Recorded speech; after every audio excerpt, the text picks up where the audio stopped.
The faint sound of a classic Nokia ringtone echoes through the silence. For millions of people, that sound wasn't just a notification. It was a memory. It was the sound of a generation. Before smartphones ruled our lives, before social media consumed our attention, before touchscreens became the standard, there was Nokia, a company so powerful that its phones reached nearly every corner of the world. Whether you were a student in India, a businessman in Germany, or a farmer in Kenya, chances are you owned a Nokia phone. It wasn't simply a product, it was a part of everyday life. At its peak, Nokia controlled almost half of the global mobile phone market. It sold more phones than any company in history. Its factories produced hundreds of millions of devices every year. Its profits reached billions of dollars.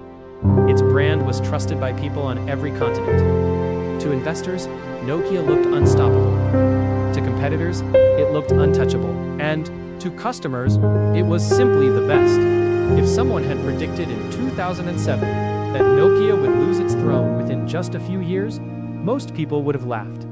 After all, how could a company this large, this profitable, and this dominant possibly fail? But history has a strange way of humbling even the greatest giants. Because while Nokia was celebrating its success, the future was quietly taking shape somewhere else. Not in Finland, but in California. On January 9, 2007, a man wearing his signature black turtleneck walked onto a stage in San Francisco. The audience expected another product launch. Instead, they witnessed the beginning of one of the biggest technological revolutions in modern history. Steve Jobs pulled a small glass device from his pocket. It had no physical keyboard, no tiny buttons, just a single touchscreen. The world had just met the iPhone. Many people inside Nokia dismissed it. Phones were enormous, expensive, and mostly used by governments and business executives. But Nokia saw something others didn't. The company believed that one day, every person could own a mobile phone. It was an ambitious vision, and they were willing to bet the future of the company. That gamble changed everything. Throughout the 1990s, Nokia invested heavily in mobile technology. While many competitors focused on luxury devices or business customers, Nokia focused on ordinary people. Their philosophy was simple: build phones that anyone could use, make them reliable, make them affordable, and make them last. The strategy worked better than anyone expected. One by one, competitors fell behind. Motorola struggled to keep up. Ericsson lost momentum. Siemens slowly faded from the spotlight. Meanwhile, Nokia kept growing. Every year, millions more customers chose Nokia over every other brand. It was defining it. Then came the phone that became a legend. The Nokia 3310. Released in the year 2000, it quickly became one of the most successful phones ever made. People still remember it today.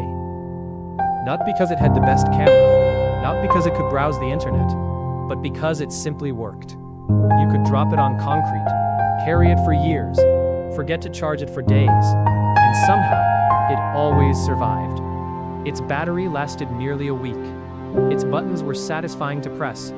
Its interface was simple enough for anyone to understand. For millions of people, this wasn't just their first mobile phone. It was the first piece of technology they truly trusted. Soon, Nokia phones were everywhere.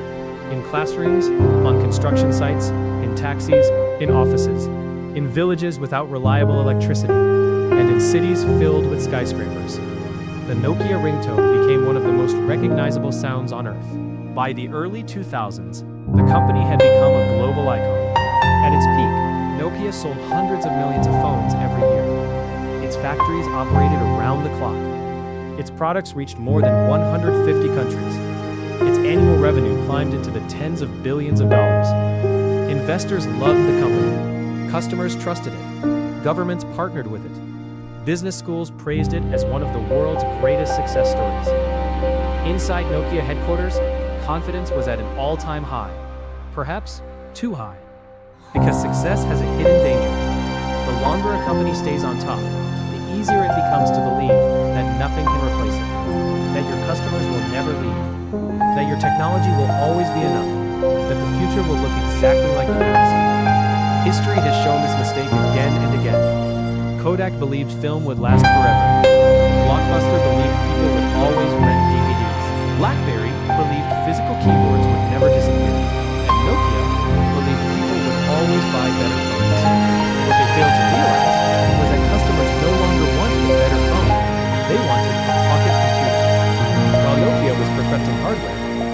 world was quietly changing. Software was becoming more important than plastic buttons.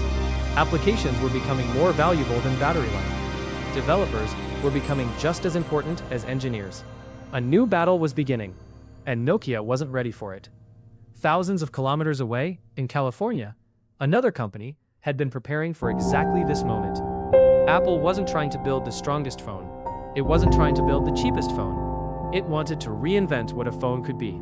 They believed customers would never give up physical keyboards. They believed battery life mattered more than apps. They believed touchscreens were a niche experiment. They believed they still had years before anyone could challenge them. They were wrong. Terribly wrong. Within less than a decade, the company that once defined the mobile phone industry had lost almost everything. Its market share collapsed, its stock price plunged, thousands of employees lost their jobs. And in one of the most shocking moments in business history, Nokia sold its entire mobile phone division to Microsoft. The king of mobile phones had fallen. But this wasn't simply the story of bad luck, nor was it the story of one brilliant competitor. It was a story of missed opportunities, slow decisions, corporate politics, and one dangerous belief that has destroyed countless companies throughout history.